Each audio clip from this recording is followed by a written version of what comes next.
Hello students, how are you? Welcome back Mehta school digital classes. Cell biology चालू कर रखी थी हमने और सेल के ऑर्गन्स हम पढ़ रहे थे। शायद 2 ऑर्गन्स हमने कंप्लीट कर लिए थे, एक तो माइटोकॉन्ड्रिया और एक प्लास्टिड। एक तो माइटोकॉन्ड्रिया हमने पढ़ लिया था और एक कौन सा पढ़ा था? लवक। एक तो माइटोकॉन्ड्रिया और एक लवक। आज की जो क्लास है वो है सेल का तीसरा ऑर्गन है अंतःप्रदव्य जालिका। जो कोशिका का तीसरा कोशिकांग है उसका नाम है अंतःप्रदव्य जालिका और इंग्लिश में इसको बोलते हैं एंडोप्लाज्मिक रेटिक्यूलम। Endoplasmic reticulum. देखो काफी लंबा चौड़ा नाम है तो इसको शॉर्ट में ही पढ़ा जाता है। एंडोप्लाज्मिक से तो ई ले लेते हैं और रेटिकुलम से क्या ले लेते हैं? आर। तो अंतःप्रदव्य जालिका को शॉर्ट में क्या कहा जाता है? ER ही बोलते हैं। तो आप भी इसको ER से संबोधित कर सकते हो। ठीक है, देखो ER को जो सबसे पहले डिस्कवर किया, डिस्कवर्ड बाय किथ पोर्टर। किथ पोर्टर 1945 के अंदर। 1945 में किथ पोर्टर ने सबसे पहले किसको देखा था? ER को देखा था। और अंतःप्रदव्य जालिका plant cell plus animal cell दोनों के अंदर पाई जाती है। दोनों में मिलेगी है। ये प्लांट सेल में भी पाई जाती है, ये एनिमल सेल में भी पाई जाती है, सभी प्रकार की यूकेरियोटिक कोशिका में पाई जाती है। हाँ, लेकिन प्रोकैरियोटिक कोशिकाओं में इसका क्या होता है? अभाव होता है। इसकी अगर हम एब्सेंस की बात करें तो ये किस में एब्सेंट है? यूकेरियोटिक कोशिका में।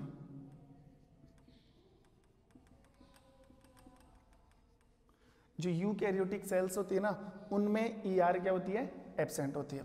तो ये तो थी ER की डिस्कवरी। अब देखो अंतःप्रदव्य जालिका की स्ट्रक्चर ऑफ ER। देखो वैसे तो मैं आपको बता दूं इसकी पोजीशन कहां पर होती है। ER जो है वो केंद्रक और कोशिका झिल्ली के मध्य पाई जाती है, यानी कि कोशिका द्रव में पाई जाती है। और अंतःप्रदव्य जालिका केंद्रक और कोशिका झिल्ली दोनों से अटैच होती है। मतलब दोनों में जो मीडिएटर का काम करती है ना वो ER होती है। इसकी पोजीशन कहां पर है? इसकी पोजीशन है बिटवीन न्यूक्लियस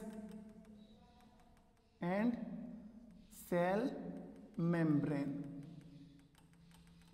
मतलब केंद्रक और कोशिका झिल्ली के बीच कहां पाई जाती है? केंद्रक एवं कोशिका झिल्ली के बीच। समझ में आई बात? अंतःप्रदव्य जालिका की पोजीशन कहां पर है? केंद्रक और कोशिका झिल्ली के बीच में। एक बार मैं डायग्राम बना देता हूं फिर समझना। देखो ये केंद्रक,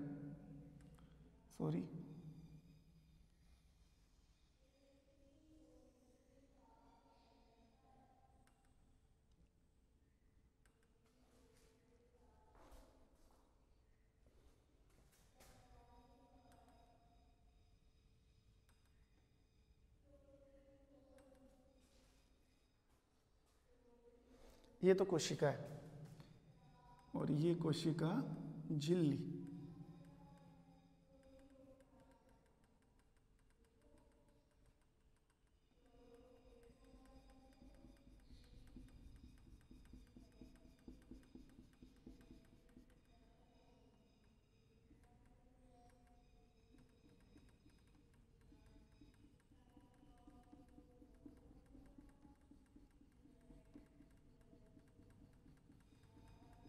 मैंने पहले बताया था जब भी आप डायग्राम बनाओ, चाहे किसी भी चीज़ का डायग्राम हो, उसकी जो बॉर्डर होती है ना उसको आप डार्क करोगे हमेशा, ताकि आपका डायग्राम अलग से क्लियर नजर आए। बिल्कुल क्लियर होना चाहिए। ये लो, ये कोशिका है और इसके चारों तरफ ये क्या है? कोशिका झिल्ली है। अब बीचों बीच में, बिल्कुल बीच में, अगर एनिमल सेल की बात करें तो बिल्कुल बीच में क्या आती है? केंद्रक आता है। जंतु कोशिका के बिल्कुल मध्य में क्या होता है? केंद्रक। तो केंद्रक मैंने थोड़ा सा बड़ा बना दिया ताकि स्पष्ट नजर आए।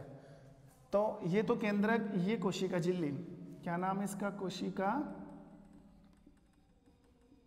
झिल्ली, और ये क्या है, केंद्रक। अब बताओ जो ER है वो कहां पर पाई जाती है, केंद्रक और कोशिका झिल्ली के बीच में, और ER की स्ट्रक्चर देखो ऐसी होती है।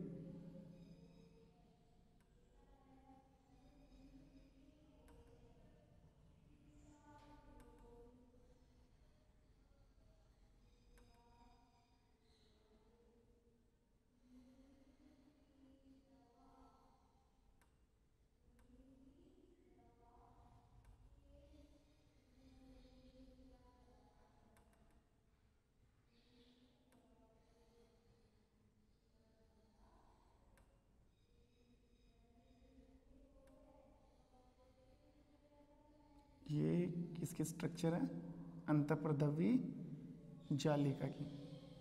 ये ऐसे लंबी लंबी बेलनाकार संरचनाएं बनानी है, और जहाँ पर भी इसका मुंह रह जाता है वहाँ से नई संरचना, जैसे यहाँ पे मुंह छोड़ दिया मैंने, यहाँ से ही नई स्ट्रक्चर स्टार्ट कर दो, ऐसा।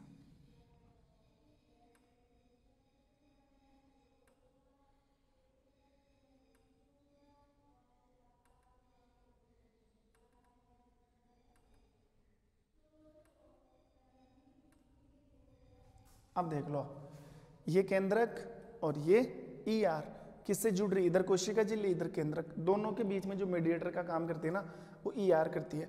तो ER कोई एक तरफ तो है नहीं, इधर भी बनेगी।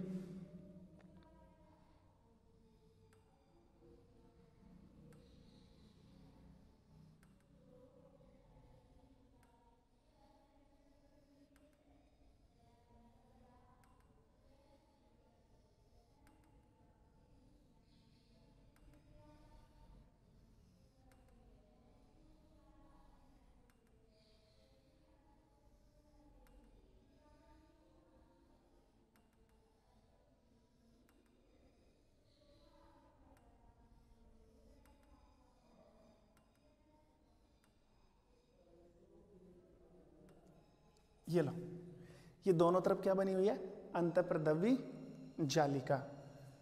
अब ध्यान देना, ये तो इसकी पोजीशन है, अंतःप्रदवी जालिका की पोजीशन कहाँ पर होती है, between nucleus and cell membrane. अब ध्यान देना, जो ER है ना वो दो टाइप की होती है, मतलब ER के प्रकार, ER के प्रकार, अंतःप्रदवी जालिका के प्रकार, ये दो टाइप की होती है। नंबर फर्स्ट,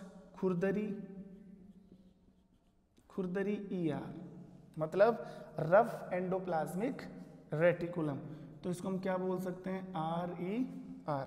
और जो दूसरी प्रकार की ER होती है वो होती है चिकनी ER, मतलब स्मूथ ER, SER। तो दो टाइप की ER होती है, एक तो RER और एक हो गई SER, एक RER और एक SER। अभी जो खुरदरी है ना, ये खुरदरी इसलिए है क्योंकि इसके ऊपर कुछ कण पाए जाते हैं। मान लो अगर कोई सरफेस है, उसके ऊपर छोटे छोटे कुछ पार्टिकल्स होते हैं, तो उसकी सरफेस कैसी हो जाती है, रफ हो जाती है, खुरदरी हो जाती है। तो ऐसा इसके साथ भी हो रहा है, खुरदरी ER के ऊपर भी कुछ कण पाए जाते हैं, और वो कण किसके होते हैं, राइबोसोम के। वो कण किसके होते हैं, राइबोसोम। राइबोसोम क्या चीज है, ये भी एक कोशिका का अंग है, बाद में पढ़ेंगे हम। ये भी एक कोशिका का क्या होता है, अंग है, ठीक है। तो जैसे मान लो अगर आपको ऐसी ER नजर आए, और अगर किसी ER पर आपको ऐसे डॉट डॉट नजर आए ऐसे, तो ये आप समझ सकते हो ER की सरफेस के ऊपर ये क्या है, वो खुरदरे पार्टिकल्स, मतलब ये किसके कण है, ये राइबोसोम के कण है। ये किसके कण आ गए, राइबोसोम के कण। तो फिर ये कौन सी ER हुई, ये आप कह सकते हो सर ये खुरदरी ER है। ये कौन सी ER है, खुरदरी ER। ये लो, और खुरदरी ER की विशेषता मैं आपको बता दूं कि जो ये RER है, जो रफ एंडोप्लाज्मिक रेटिकुलम है, ये हमेशा केंद्रक की तरफ होती है। इसको इधर मत बना देना, कोशिका झिल्ली की तरफ नहीं बनाना है, किसकी तरफ बनाना है, केंद्रक की तरफ। ये जो सिचुएटेड है नियर बाई न्यूक्लियस, ये किसकी तरफ है, केंद्रक की तरफ। तो इधर बनाया तो इधर भी बना दो, ये डॉट राइबोसोम के डॉट है ये।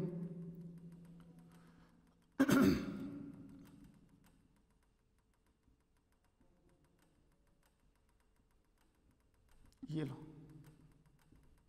ये क्या है, ये है RER।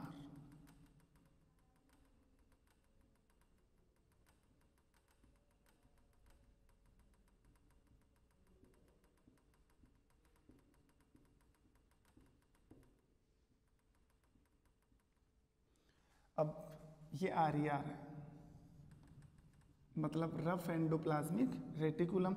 इसके ऊपर सरफेस चिकनी है, मतलब किसी भी प्रकार का इसके ऊपर कोई पार्टिकल नहीं है, तो ये कौन सी हो गई, SER, मतलब स्मूथ एंडोप्लाज्मिक रेटिकुलम। ये क्या भरा पड़ा है, ये साइटोप्लाज्म है। क्या है ये, साइटोप्लाज्म, मतलब कोशिका द्रव।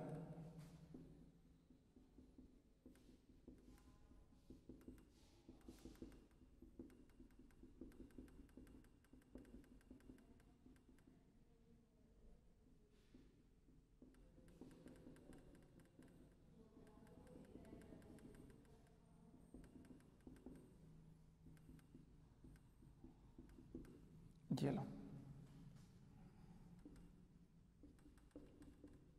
कोशिका द्रव। और ये क्या है, केंद्रक। किसका फिगर है,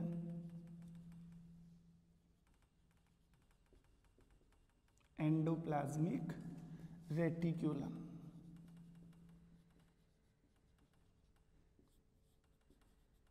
ER बन गया डायग्राम।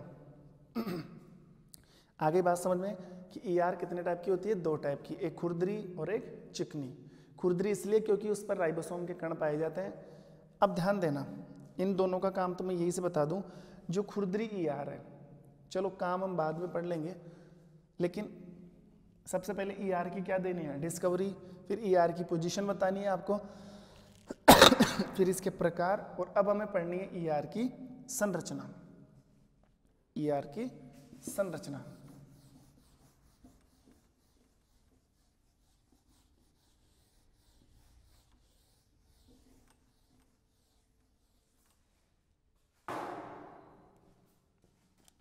नेक्स्ट टॉपिक क्या है, ER की संरचना। देखो, अंतःप्रद्रव्य जालिका 3 विशेष प्रकार की संरचनाओं से मिलकर बनी है। वो 3 संरचनाएं क्या है, एक तो है सिस्टर्नी, या इनको आप क्या बोल सकते हो, कुंडिकाएं। सिस्टर्नी इंग्लिश का वर्ड है, हिंदी में क्या बोलते हैं, कुंडिकाएं। एक है पुट्टिकाएं, या इसको बोल सकते हैं वेसिकल, पुट्टिकाएं या वेसिकल। और तीसरे नंबर का है नलिकाएं, ट्यूबल्स। ठीक है, अंतःप्रद्रव्य जालिका 3 विशेष स्ट्रक्चर से मिलकर बनी होती है, एक तो सिस्टर्नी, एक पुट्टिकाएं और एक नलिकाएं।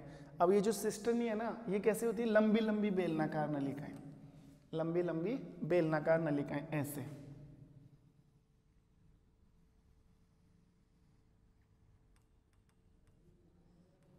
ऐसे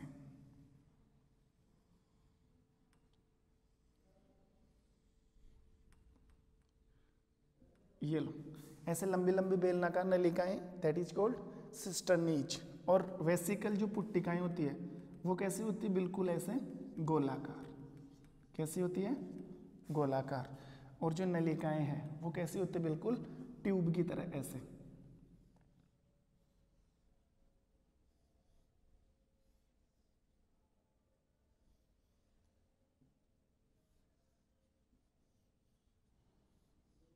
ये लो, ऐसे स्ट्रक्चर आपको अगर दिख रही है ना, ये बेलनाकार संरचनाएं ऐसी ऐसी, ये सिस्टर्नी है।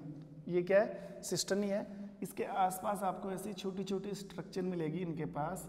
ये क्या है, वेसिकल्स, पुट्टिकाएं। और साथ के साथ ऐसी स्ट्रक्चर वो आपको यहाँ दिख रही होगी। ऐसी स्ट्रक्चर क्या होती है, नलिकाएं, या इनको क्या बोल सकते हैं, ट्यूबल्स। तो 3 स्पेशल स्ट्रक्चर के साथ मेंटेन है कौन, ER, सिस्टर्नी, वेसिकल्स और ट्यूबल्स। ठीक है, ये थी अंतःप्रद्रव्य जालिका की संरचना। एट फाइनली जो लास्ट काम पढ़ना हमें वो है अंतःप्रद्रव्य जालिका के कार्य। ई आर के कार्य। फटाफट इसके काम देख लेते हैं। अंतःप्रद्रव्य जालिका के कार्य देखो, ई आर के कार्य देखो। सबसे पहले हमने पढ़ा था आर ई आर, ये क्या है? रफ एंडोप्लाज्मिक रेटिकुलम, मतलब खुरदरी अंतःप्रद्रव्य जालिका। और खुरदरी अंतःप्रद्रव्य जालिका के ऊपर कण किसके होते हैं? राइबोसोम के। और जहां पर राइबोसोम आ जाता है ना, तो ध्यान रखना, राइबोसोम किसका निर्माण करते हैं? राइबोसोम प्रोटीन का संश्लेषण करते हैं। प्रोटीन का संश्लेषण का मतलब होता है प्रोटीन का निर्माण करना। तो आप बता सकते हो अगर राइबोसोम प्रोटीन बना रहा है तो ये काम किसका माना जाएगा? आरईआर का। तो अगर अंतःप्रद्रव्य जालिका के कार्य पूछा जाए तो पहला काम आप बता सकते हो कि खुरदरी अंतःप्रद्रव्य जालिका के ऊपर राइबोसोम के कण पाए जाते हैं, राइबोसोम प्रोटीन का संश्लेषण करते हैं, इसीलिए खुरदरी अंतःप्रद्रव्य जालिका प्रोटीन का क्या कर सकती है? निर्माण कर सकती है। दूसरा SER मतलब स्मूथ एंडोप्लाज्मिक रेटिक्यूलम, चिकनी अंतःप्रद्रव्य जालिका। ये चिकनी है ना, और चिकनी चीज तो क्या होती है? फैट होती है, वसा होती है। तो चिकनी अंतःप्रद्रव्य जालिका वसा का संश्लेषण करती है, वसा का संश्लेषण या वसा का निर्माण करती है। तीसरा काम देखो, RER तो प्रोटीन का संश्लेषण करती है, SER वसा का संश्लेषण करती है। तीसरा ER कोशिका का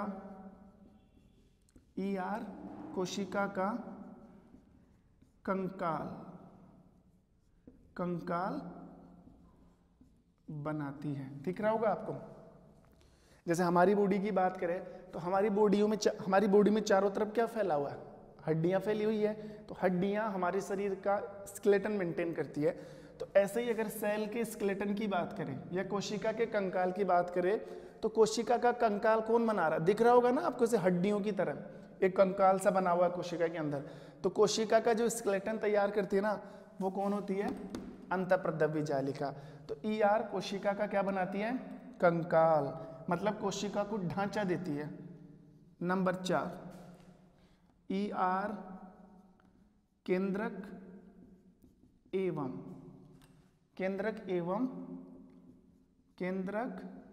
झिल्ली के मध्य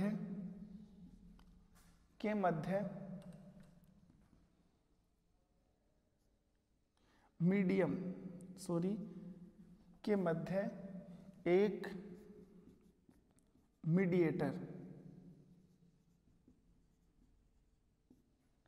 मीडिएटर का कार्य, या ऐसे बोल सकते हो कि ER केंद्रक और केंद्रक झिल्ली के मध्य एक माध्यम का कार्य करती है। माध्यम का कार्य करती है। नंबर 5 ER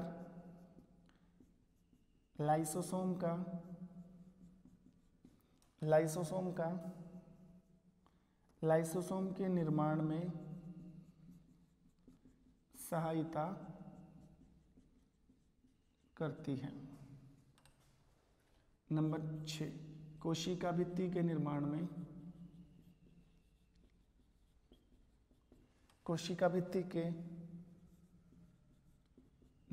में सहायक है। ये लो, ये 6 काम तैयार करने हैं आपको किसके? ER के। पहला काम RER रफ एंडोप्लाज्मिक रेटिकुलम, इसके ऊपर राइबोसोम के कण होते हैं। राइबोसोम किसका निर्माण करता है? प्रोटीन का। तो आप डायरेक्टली बोल सकते हो RER प्रोटीन का संश्लेषण करती है। SER चिकनी होती है, चिकना किसके लिए आता है? वसा के लिए। तो ये वसा का निर्माण या वसा का संश्लेषण करती है। ER कोशिका का क्या बनाती है? कंकाल। दिख भी रहा होगा डायग्राम के अंदर, ठीक है। ER केंद्रक एवं केंद्रक झिल्ली के मध्य एक माध्यम का कार्य करती है। ये रहा केंद्रक और ये रही केंद्रक झिल्ली, दोनों के बीच में कौन है? ER है। तो मान लो अगर केंद्रक से कोई चीज बाहर भी आती है तो देखो ये रहा रास्ता, यहाँ से आके ऐसे ऐसे ऐसे ऐसे आके यहाँ से ये बाहर आ गई। और कोई चीज़ अंदर भी जाएगी तो ऐसे है। तो दोनों के बीच में जो माध्यम बन रहा है, दोनों के बीच का जो रास्ता है वो कौन होता है? E R. मान लो यहाँ से कोई चीज़ अंदर आती है, मान लो ऐसे, तो ऐसे ऐसे आके ये आके ऐसे आके ये देखो ये सीधा रास्ता ये आ गया केंद्र के अंदर। हमारी बात समझ में? तो दोनों के बीच में माध्यम का कार्य करती है। ओके। ई आर लाइसोसोम के निर्माण में सहायक है। लाइसोसोम कोशिका का अंग है, वो आप पढ़ोगे 6वें नंबर पर, ठीक है। कोशिका भित्ति के निर्माण में सहायक है। कोशिका भित्ति के निर्माण में भी ई आर क्या करती है? हेल्प करती है। और ई आर के लिए एक स्पेशल बात और बता दूं, ये मैंने पहले भी बता दिया था। अंतःप्रद्रव्य जालिका एकल कला झिल्ली रूप अंग है। मतलब अंतःप्रद्रव्य जालिका के चारों तरफ एक झिल्ली ही पाई जाती है।